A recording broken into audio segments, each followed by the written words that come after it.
মসজিদ আল মোস্তফা বাংলাদেশের ঢাকা শহরের মাদানী এভিনিউ সড়কে অবস্থিত এই দৃষ্টিনন্দিত মসজিদটি প্রায় 11,000 মানুষের ধারণ ক্ষমতা সম্পন্ন এই মসজিদটি প্রায় 300 কোটি টাকা ব্যয়ে নির্মাণ করেছেন। মসজিদটি রাজধানীর 100 ফিটে মাদানী এভিনিউয়ে ইউনাইটেড ইউনিভার্সিটির ঠিক সম্মুখ প্রান্তে অবস্থিত। মসজিদটির ভিতরের অংশে রয়েছে চলন্ত সিঁড়ি।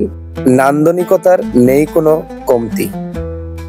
অন্যান্য দিনের তুলনায় শুক্রবারের দিন মুসল্লিদের ভিড় থাকে প্রচুর পরিমাণে। হাজার হাজার মানুষ এই মসজিদে নামাজ পড়তে আসেন সবাই মিলে।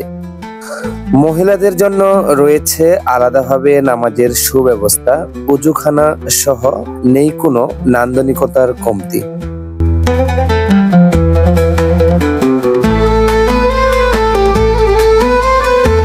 কাবা শরীফের আদলে ঢাকায় 300 কোটি টাকার এই একটি মাত্র মসজিদ, যেটি নির্মাণ করেছে মাদানী এভিনিউয়ে।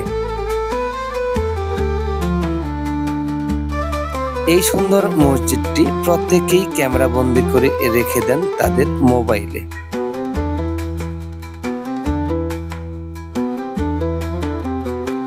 চলন্ত গাড়ি থেকেও দেখা মিলল এমন ধরনের দৃশ্য।